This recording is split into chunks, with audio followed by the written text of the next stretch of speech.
Okay, so next is example 8. Okay, so example 8, they show the figure object O is placed at a distance of 20 cm from the surface P of the glass sphere of the radius and refractive index given by 1.63. Okay, so object placed 20 cm from the surface P. Okay, ni surface P, maksudnya jarak O to P adalah yang ni. Okay, so memang ini adalah jarak yang kita nak lah, daripada O to P, bukan daripada center ke O. So ini adalah U lah. Okay, so lepas tu dia bagi radius 5 cm. Okay, refractive index glass adalah 1.6 lah, jadi udara 1.0. Determine the position of the image formed by the surface P of the glass sphere. So kalau ikutkan soalan ni, dia ada objek, lepas tu dia akan facing first surface, and then dia akan facing lagi second surface. Kalau dia dah sebut surface P, maka case ni adalah first surface.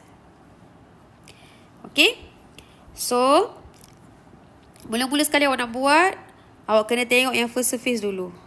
Okay, first surface maksudnya yang side sini dulu. Okay, di side dulu. Okay, so apa yang kita boleh tengok? Okay, so N1U plus N2V is equal to N2 minus N1 over R. Okay, N1 dia adalah objek duduk kat luar kan? So dia adalah air.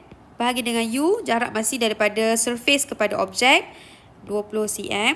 Tambah dengan N2 glass 1.63. Bahagi dengan V, tak tahu. Okay, N2 1.63 tolak dengan N1 1 bahagi dengan R. R adalah 5. Okay, R nak letak positif atau negatif? Objek tengok surface ni kembung. Kembung maksudnya dia adalah positif. So, ia akan dapatlah jawapan V sama dengan 21.5 cm. So, maksudnya dia adalah real.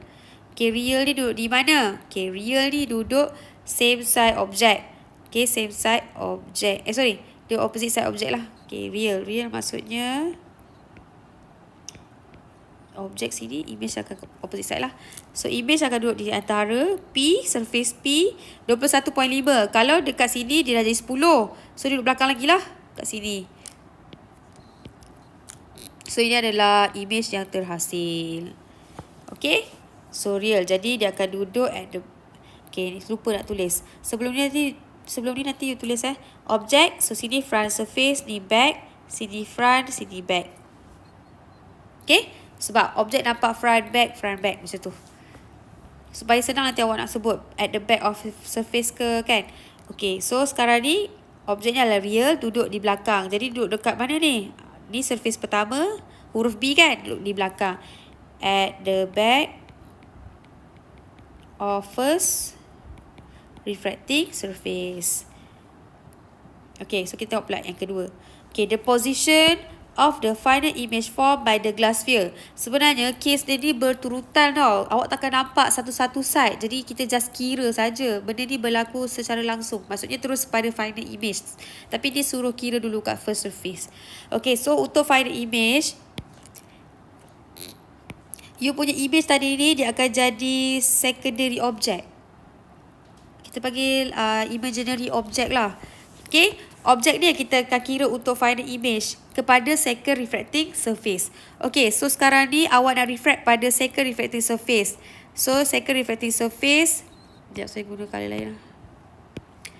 Okay, second refracting surface. Okay, second refracting surface maksudnya jarak objek yang baru ni kepada surface yang kedua berapa? Jadi jarak ni tadi adalah 21.5. Kita kena tolak dengan diameter dalam ni 10.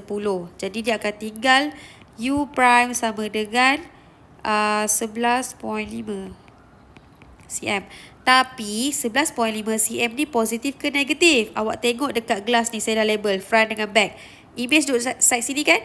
Objek ni duduk kat side sini So dia akan duduk di belakang cermin. Jadi sekarang objek awak adalah objek yang virtual. Okay, so N1U plus N2V is equal to N2 minus N1 over R. Okay, N1 adalah okay, analogi tadi sama air, glass, air. So sekarang ni N1 adalah glass. walaupun objek awak di luar, tapi turutan ray awak tu adalah daripada air glass, glass air. So sebab tu N1 saya ni glass. U adalah 11.5 negatif. Okay, tambah dengan N2 air, V is equal to 1.0 tolak 1.63 bagi dengan R5. Okay, R kita nampak tak? Objek asal pandang surface ni cengkung. So, dia adalah negatif. Sebab apa-apa nak compare, mesti compare dengan objek asal. Okay, sebab objek yang imaginary ni, you just untuk you cari berapa nilai U dekat sini. U yang untuk second surface tu. Itu kegunaan objek ni. Okay. So, V dapat berapa? Okay, V you akan dapat positif 3.74 cm. Di mana dia adalah real. Okay, yang ni nak compare dekat mana? Compare dengan objek asal. Okay, so maksudnya objek asal duduk kat sini. Ni objek asal kan? Okay, objek asal duduk kat sini. Dia adalah 3.74 cm real. Maksudnya dia duduk opposite side of the object.